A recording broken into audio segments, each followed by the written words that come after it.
kita bangkit berdiri bersama-sama, kita proklamirkan Yahweh sebagai Tuhan satu-satunya yang berhak kita sembah. Shema Yisrael. Shema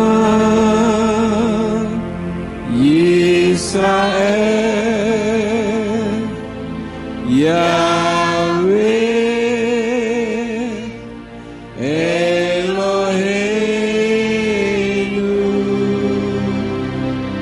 Yahweh Echad. Shema Indonesia. Shema Indonesia, Yahweh Eloheinu, Yahweh Echad. Shema Ambarawa. Shema Ambarawa, Yahweh Eloheinu, Yahweh Echad.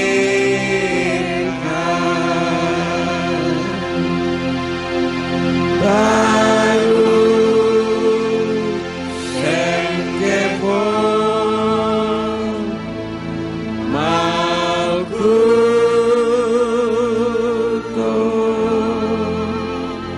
Leolam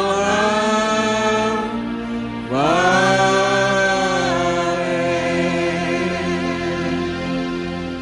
Dengarlah hai Yisrael, dengarlah Indonesia, dan dengarlah Ambarawa. Yahweh Elohim kita adalah Echad. Dia satu-satunya Elohim yang berhak untuk menerima segala hormat, pujian, dan syukur. Oleh karena itulah pada saat ini kami datang menghampiri tahta Tuhan yang kudus. Kami mengucapkan syukur atas pemeliharaan dari hari lepas hari, sehingga pada saat ini kami dapat merayakan Shavuot untuk menikmati hadirat Ruach HaKodes di dalam kehidupan kami. Terima kasih Tuhan, dan sekarang waktunya untuk kami mendengar isi hati-Mu. Mari Roh Kudus urapi hamba-Mu dan urapi setiap kami yang mendengar firman-Mu dengan urapan yang sama, agar firman yang ditaburkan dapat kami pahami dan kami mengerti di dalam kehidupan kami.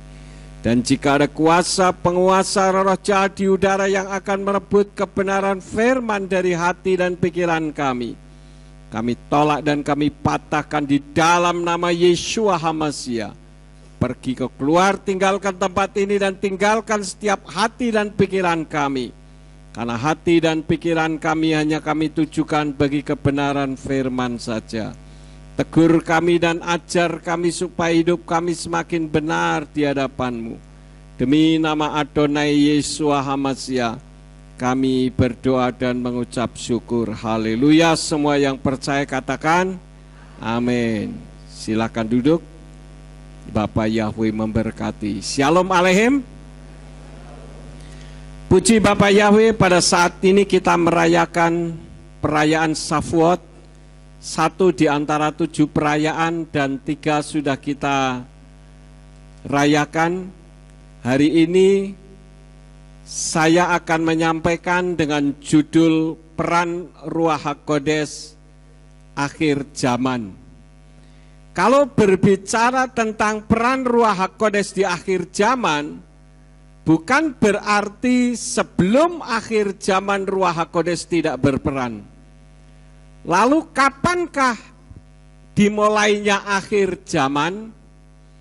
Dimulainya akhir zaman adalah ketika Yeshua naik ke Samayim sampai dia datang kembali untuk yang kedua kali. Itulah akhir zaman.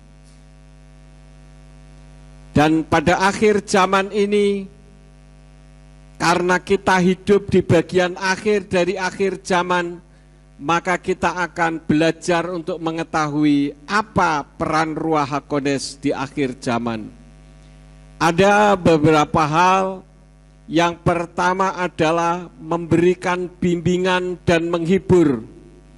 Karena itu menjadi satu penggenapan nubuatan kitab suci yang mengatakan dia adalah penasehat ajaib.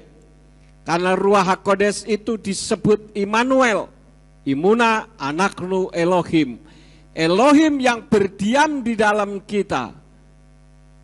Bahasa Jawa katakan manunggaling Gusti, menjadi satu dengan kita, bukan di samping kanan kiri depan belakang atas ataupun bawah kita, tetapi di dalam hati kita. Dia memberikan nasihat, membimbing dan menghibur. Kenapa Ruach HaKodes pada akhir zaman memberikan bimbingan dan menghibur? Karena memasuki masa-masa yang sukar. Semakin mendekati kedatangan Yeshua HaMasyiah yang kedua kali, semakin sukarlah kondisi kehidupan umat manusia. Dan itu sesuai dengan kitab 2 Timotius 3 ayat yang ke-1 yang ditulis dalam Indonesian Literal Translation yang mengatakan, dan ketahuilah ini, bahwa pada hari-hari akan datang masa yang sukar. Kita menyadari bahwa segala sesuatu sekarang ini serba sukar.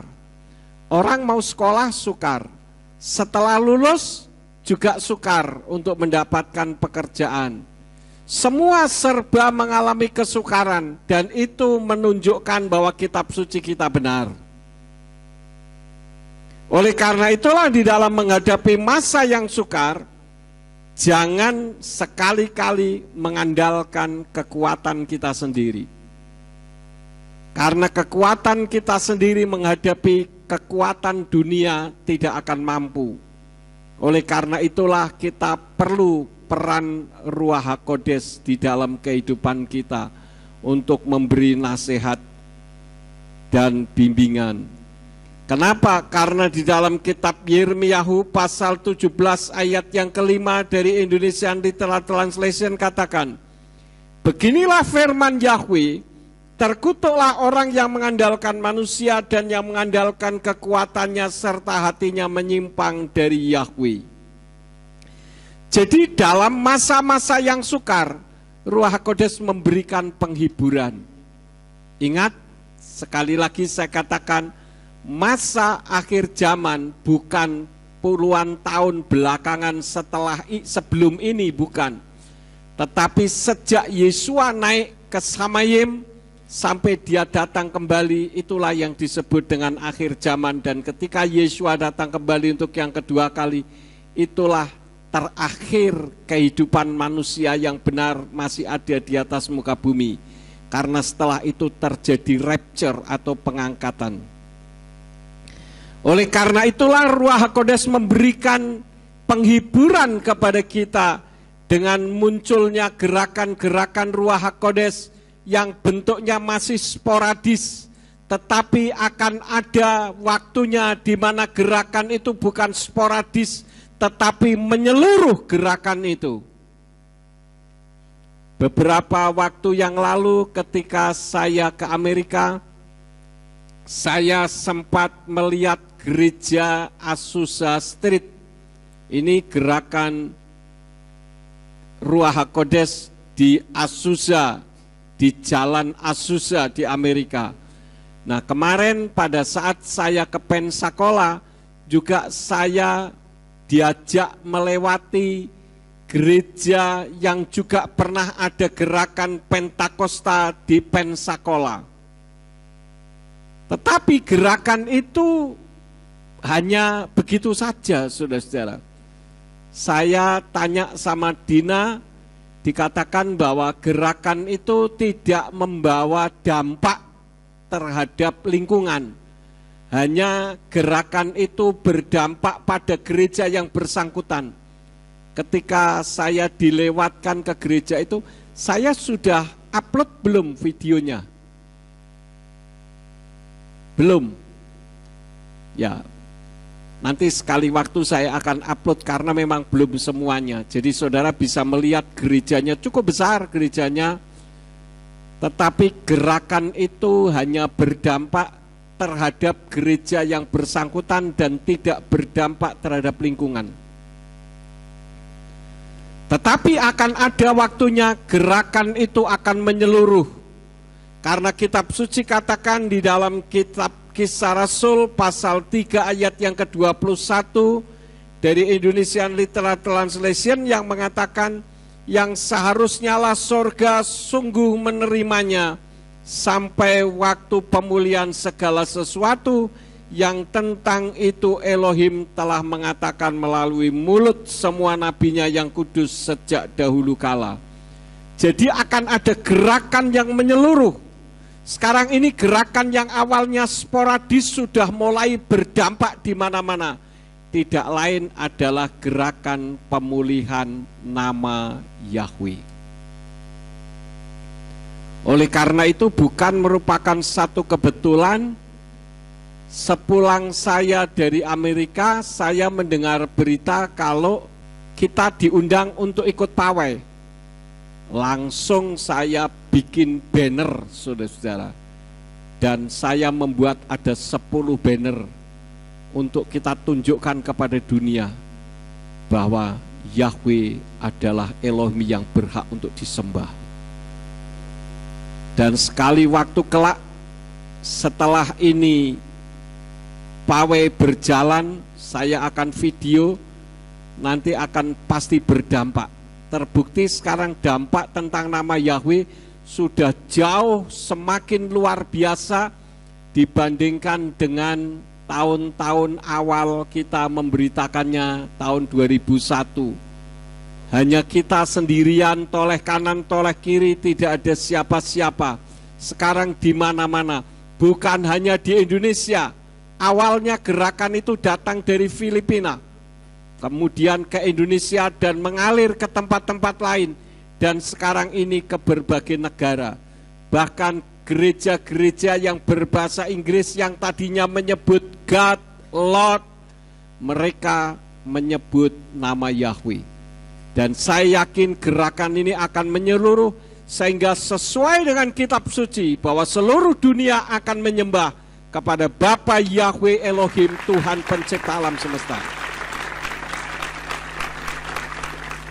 Oleh karena itulah maka saya mengapresiasi saudara-saudara yang tidak ada acara dan mau ikut pawai, ya, karena ini merupakan gerakan yang luar biasa. Kalau saya boleh katakan, ini bukan kesempatan emas, kesempatan berlian untuk kita show of force, pamer nama Yahweh di jalan-jalan. Tadi Pak Simeon sudah ikut konsolidasi di kecamatan.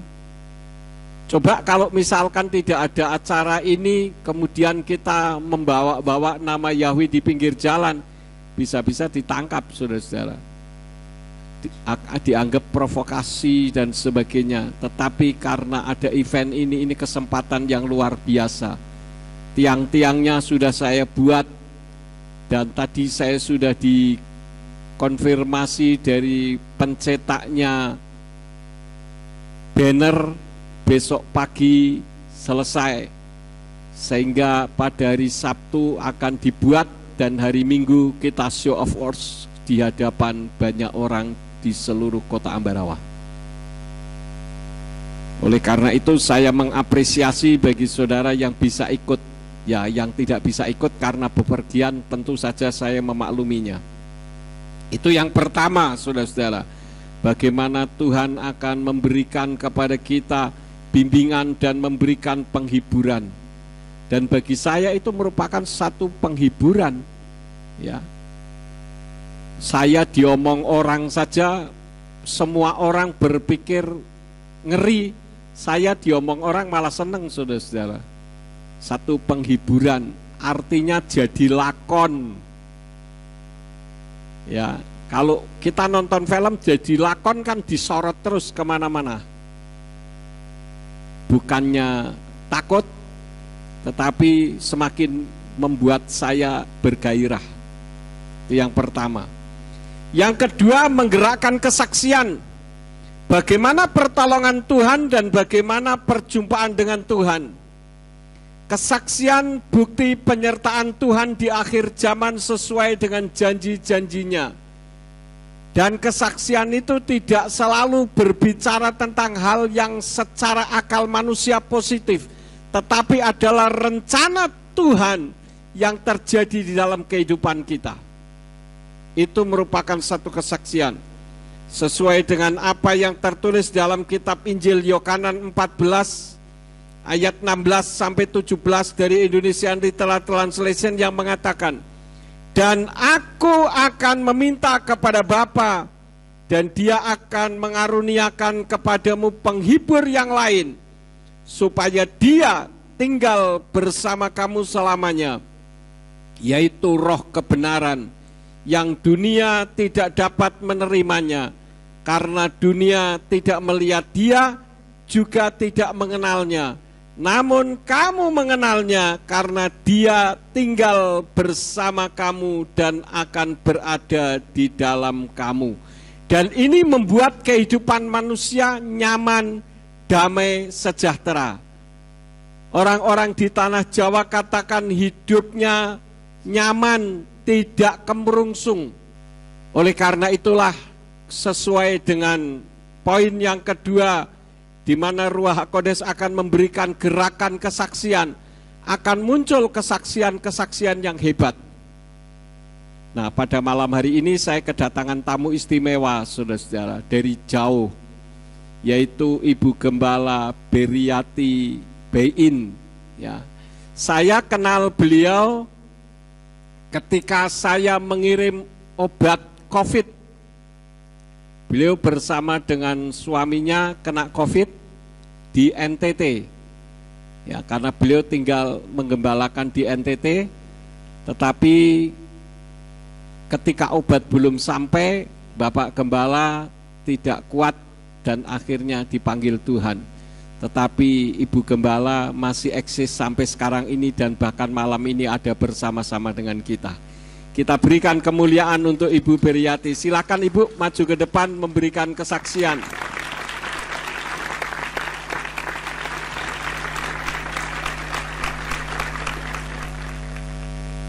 Mari, silakan Bu. Mic-nya mana? Shalom Bapak Saudara. Selamat berjumpa ya. Ini kali pertama saya ada di sini. Memang nggak punya rencana untuk kesini Bapak Saudara. Ya, perjalanan saya dengan anak-anak rohani saya ada di sana mengadakan perjalanan ke Bali, liburan ya. Itu berkat Bapak Yahweh yang luar biasa. Saya juga nggak pernah berpikir mau akan ke Bali, tetapi itu rencana Bapak Yahweh yang luar biasa ya. Tadi sudah diperkenalkan oleh Bapak Gembala, nama saya Beriati Jami Bain. Bain itu fam dari papa saya almarhum, Jami itu dari suami saya almarhum ya. Saya punya suami orang NTT Bapak Saudara. Saya asli orang Betawi, papa saya orang Betawi, mama saya orang Sunda ya. Nah, saya mau menceritakan bagaimana Bapak Yahweh menangkap saya ya. Saya ini berasal dari salah satu gereja yang cukup besar di Indonesia, terkenal banget ya. Suami saya almarhum juga mengembalakan di NTT Bapak Saudara. Jadi kami sama-sama melayani dari salah satu gereja, nggak usah saya sebutin ya. Tahun 2010 di situ baru saya mengenal nama Yahweh. Sekalipun tahun 2005 kalau nggak salah saya pernah di Muntilan selama 2 tahun ya. Nah di Muntilan itu memang belum pakai nama Yahweh. Ada salah satu gereja saya melayani di sana, di Gereja Kristen Perjanjian Baru ya, bantu-bantu pelayanan di sana. Ada satu jemaat yang ini poin-poin yang penting banget ya. Penting banget, kenapa? Itu saya ekstrim banget loh. Ekstrim menolak nama Yahweh dan Yesua. Ya, Bapak Saudara. Nah, singkat cerita ada seorang jemaat di sana, dia bilang, "Mbak, yuk ke gereja saya di Alpha Omega." Waktu itu masih nama Alpha Omega di Bapak Lukas Sutrisno. Saya datang. Begitu saya datang saya kaget, kok gerejanya begini, kok nggak ada salib, masuk juga kaget. Saya mulai nggak sejahtera Bapak Saudara, mulai nggak sejahtera karena namanya kan asing buat saya ya.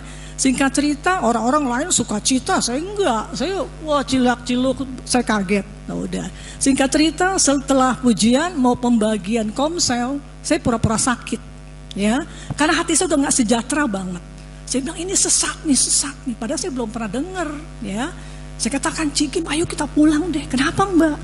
Palaku sakit, padahal bohong-bohongan loh Bapak Saudara ya. Itu ekstrimnya luar biasa. Akhirnya pulang.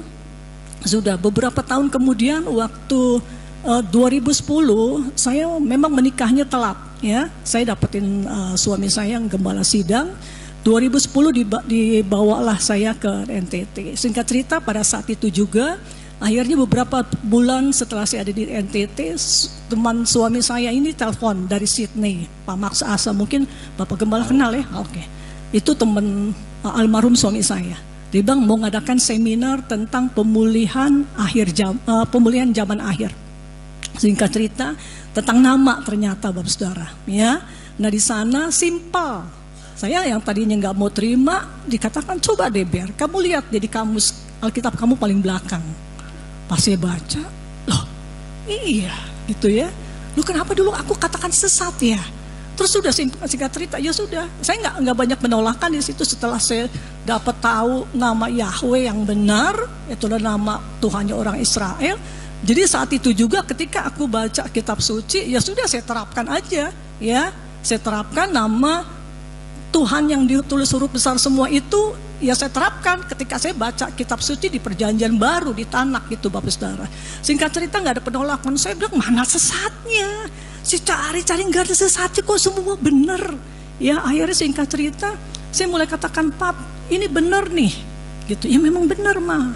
Aku juga diajar di sekolah Alkitab. Oke singkat cerita berjalan waktu saya mulai ajarkan ke jemaat. Tapi waktu itu namanya masih Yahshua Pak. Oh, iya. Ya, beliau pakai nama Yahshua dan saya juga akhirnya karena memang belum tahu pakai nama Yahshua. Sudah mulai ajar ya biasa ya, mereka anggap saya sesat bawa pengajaran baru sementara ibu gembala yang lama nggak pernah begini gitu.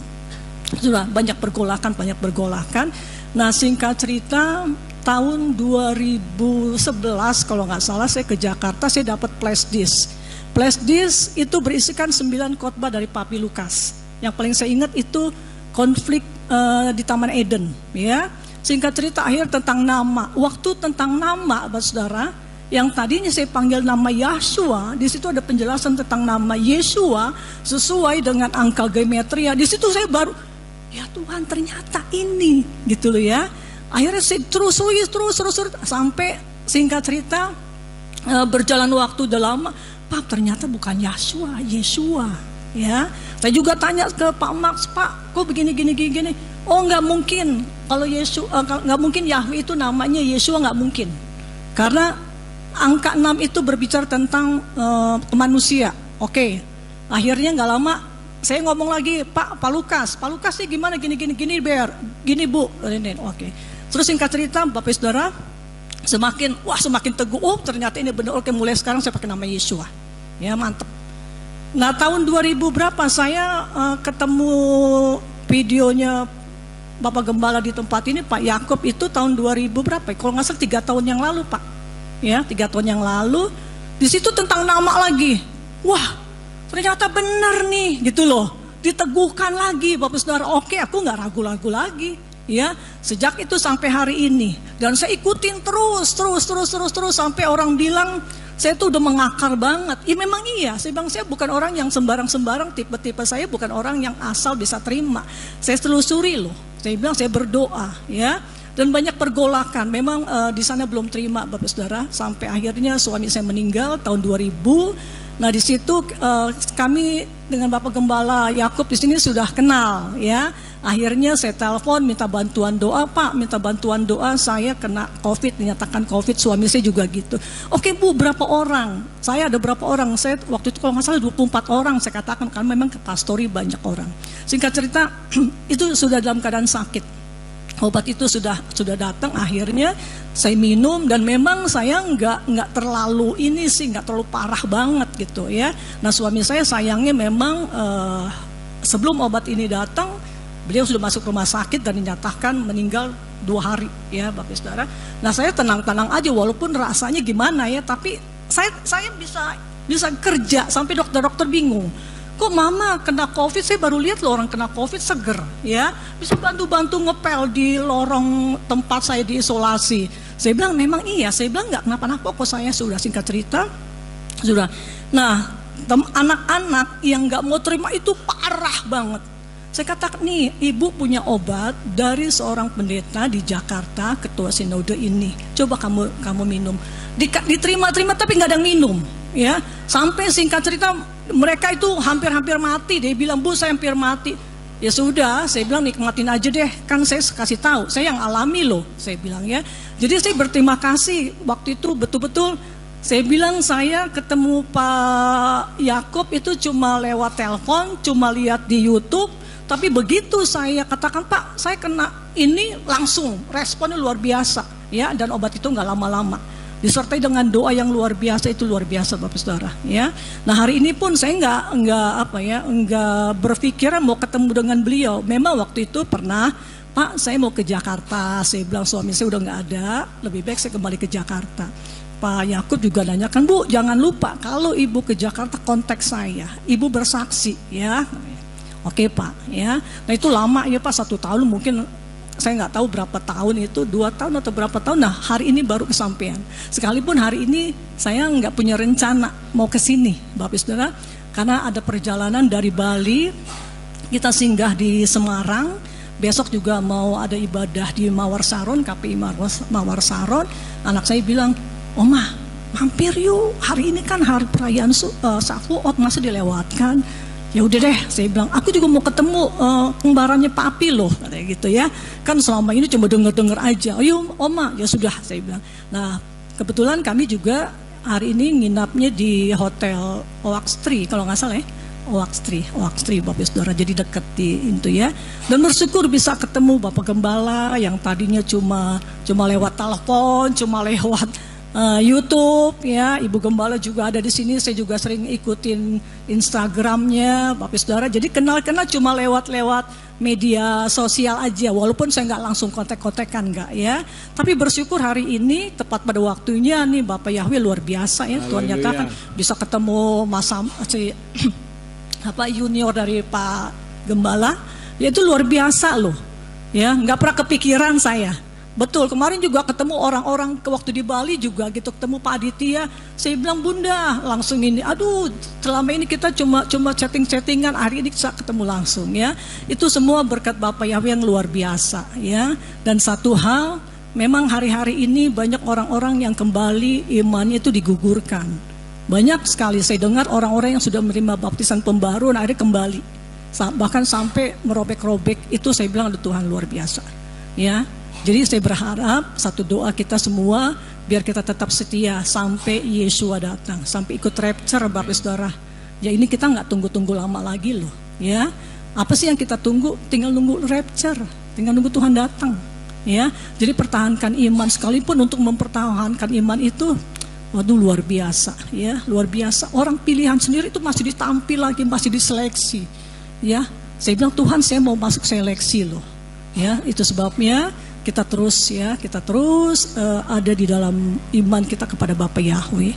Saya rasa itu aja Pak Yakub. Terima kasih Bapak Saudara, maaf ya saya pakai sendal karena memang saya nggak ada rencana mau ibadah ya. Baik, makasih Bapak Yahweh berkati. Sampai ketemu ya, pasti nanti kita ketemu ya. Oke. Ya, mari kita beri tepuk tangan untuk Tuhan kita. Haleluya. Satu sukacita juga saya bisa berjumpa dengan Ibu, dan ini merupakan satu kesaksian penghiburan bagi kita. Seperti apa yang Firman sampaikan, bahwa salah satu di antara peran Ruach HaKodes adalah memberikan kesaksian bagaimana Tuhan memberikan pertolongan dan berjumpaan dengan Tuhan. Di sisi lain seperti apa yang tadi Ibu sampaikan, Orang yang motivasinya tidak benar pasti akan rontok. Cepat atau lambat pasti akan rontok. Karena itu tetap jaga sikap hati dan motivasi kita. Amin. Karena setan tidak suka kita dekat kepada Tuhan. Setan berusaha untuk membuat kita rontok imannya. Kemudian hal yang ketiga, apa peran Ruach HaKodes yang ketiga? Yaitu pemisahan dan penghakiman. Memisahkan antara lalang dan gandum. Ini sudah tertulis di dalam kitab Matius 13 ayat yang ke-30. Dari Indonesian Literal Translation dikatakan, biarkanlah keduanya tumbuh bersama sampai masa penuaian. Dan pada saat penuaian, aku akan berkata kepada para penuai, kumpulkanlah pertama-tama lalang itu dan ikatlah semua ke dalam berkas-berkas untuk membakarnya. Tetapi kumpulkanlah gandum ke dalam lumbungku. Jadi akan terpisah antara gandum dengan lalang. Yang kalau dilihat sepintas lalu itu sama, saudara-saudara. Tetapi ternyata berbeda. Di dalam kitab Matius 13 ayat yang ke-49 dari Indonesian Literal Translation dikatakan, demikianlah akan terjadi pada akhir zaman. Malaikat-malaikat akan keluar dan memisahkan yang jahat dari tengah-tengah yang benar. Jadi orang jahat akan semakin jahat, orang baik akan semakin baik. Karena ini merupakan pemisahan, ditampi, saudara-saudara. Karena itu hati-hati di dalam kita mengiring kepada Tuhan pada akhir zaman ini. Jangan kita menganggap, oh saya ini imannya bagus, saya melayani Tuhan, saya mengasihi Tuhan. Kalau kita tidak mengontrol diri kita, sikap hati dan motivasinya, setan tahu kelemahan kita dan kita lengah, maka kita akan meninggalkan Tuhan. Dan itu sangat berbahaya sekali, saudara. Kenapa? Karena terbukti di Amerika sekarang ini, kalau ada orang merampok di bawah $1.000 Amerika, itu tidak bisa dihukum. Konyol enggak, saudara-saudara? Jadi orang merampok boleh, kalau kurang dari $1.000 tidak dihukum. Ini Amerika loh, saudara-saudara. Hukumnya aneh. Kalau melegalkan perampokan, apakah itu bukan perbuatan setan? Karena itu kalau saudara nonton di YouTube, saudara akan melihat terjadi perampokan-perampokan di Amerika. Kemarin ada satu kejadian di San Francisco, mobil masih berjalan karena di belakang ada tas, mobilnya masih jalan, dikejar sama orang, kacanya dipecah dari belakang, kemudian diambil tasnya. Pokoknya merampok kalau kurang dari $1.000 aman. Sekarang kalau kita pikirkan, apakah ini sesuatu yang benar? Saya tadi membuka di YouTube, ada 7 negara yang memberikan warning kepada masyarakatnya untuk tidak ke Amerika, karena di Amerika terjadi penembakan massal. Terakhir terjadi di Texas. Ketika saya masih di sana, saudara-saudara, kemarin itu ada penembakan di Texas yang mati 9 orang. Saya bersyukur anak-anak yang Tuhan percayakan kepada saya berada di tempat yang aman. Dan saya kemarin doakan agar perlindungan Bapa Yahweh boleh dinyatakan atas anak-anak yang ada di Amerika.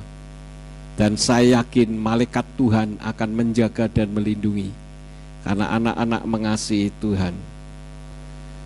Jadi kita akan melihat bagaimana orang-orang jahat dilegalkan, dan itu khususnya dilakukan oleh orang-orang imigran gelap, biasanya yang berkulit hitam. Itu imigran-imigran gelap yang kasar, saudara-saudara. Tetapi saya bersyukur anak-anak berada di tempat yang aman. Kemarin saya jalan-jalan juga aman ya, saudara bisa melihat sendiri selama kemarin di Amerika tidak ada terjadi sesuatu, walaupun di Pensacola juga ada homeless, orang yang tidak punya rumah menggelandang di pinggir jalan. Padahal di Amerika orang yang tidak bekerja saja diberi santunan, kalau di negara kita kira-kira sekitar 7 sampai 8 juta. Tidak kerja, saudara-saudara. Tetapi mentalnya memang mental ya tidak baik ya.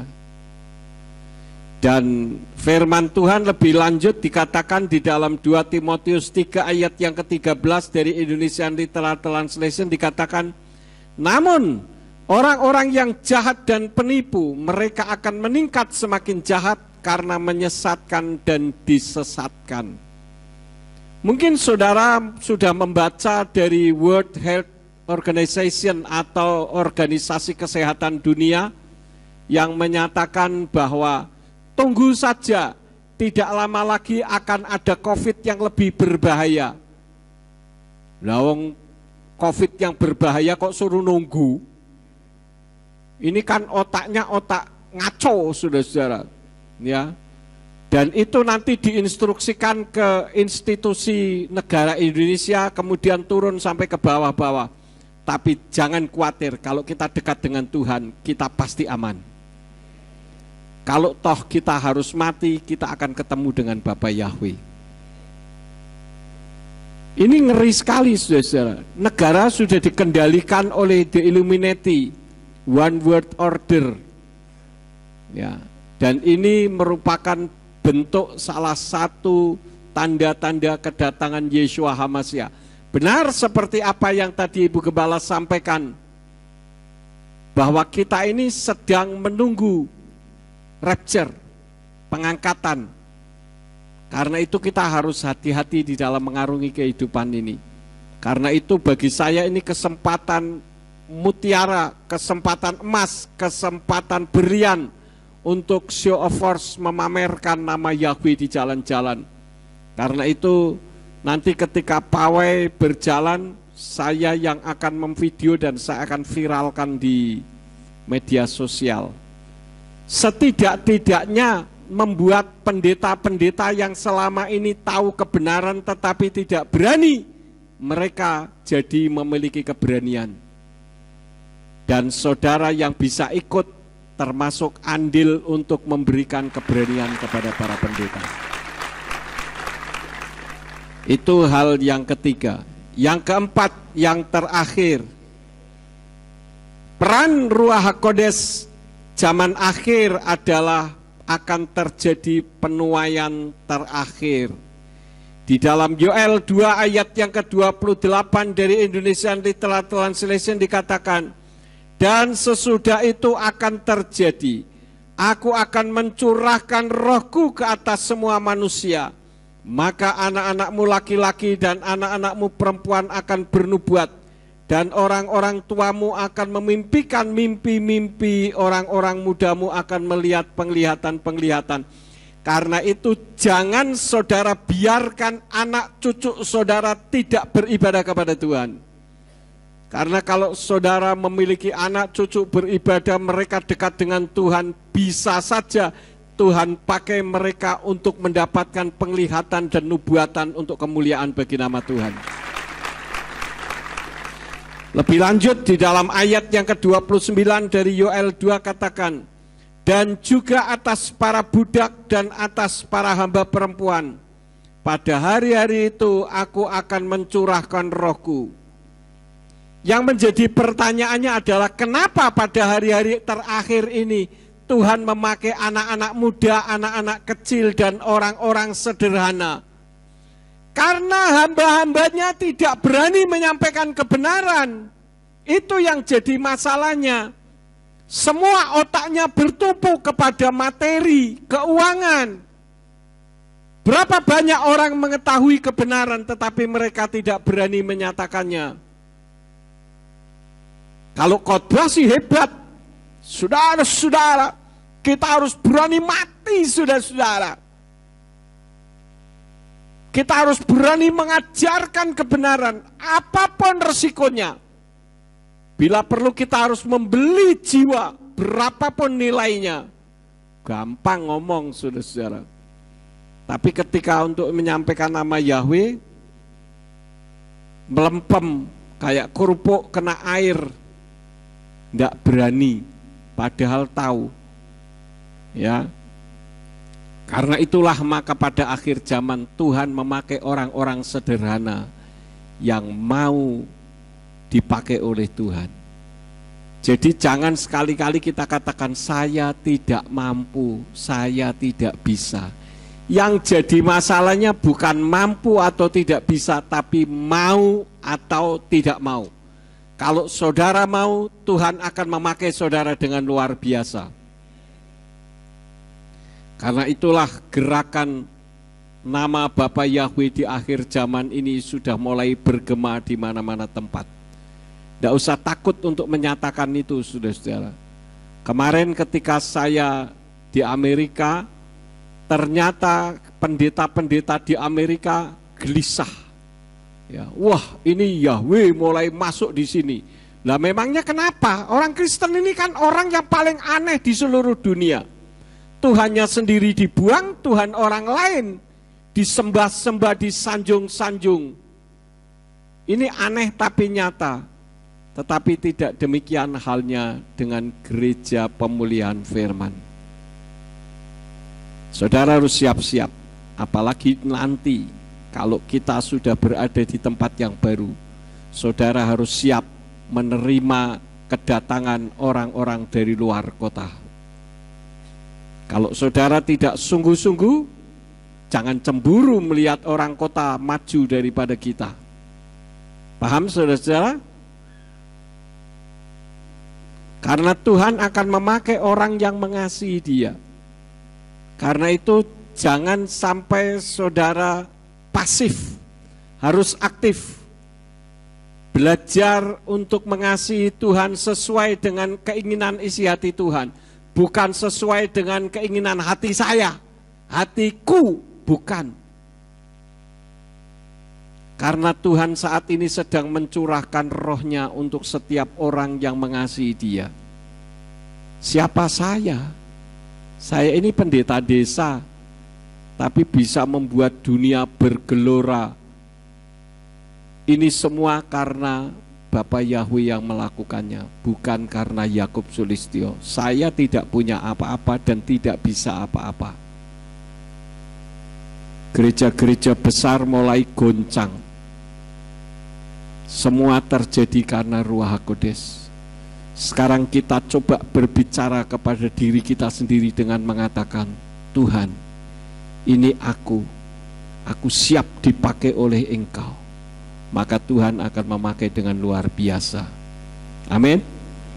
Saya tidak akan memperpanjang firman, biarlah firman yang saya sampaikan dan kesaksian dari Ibu Gembala Beriyati tadi memberikan kekuatan iman kepada kita semua menjelang kedatangan Yeshua HaMashiach yang kedua kali. Amin buat firman Tuhan. Mari kita bangkit berdiri bersama-sama. Tidak membutuhkan teolog-teolog karena mereka ternyata tidak bernyali. Tuhan memakai orang-orang sederhana untuk menyatakan kebenaran firman-Mu.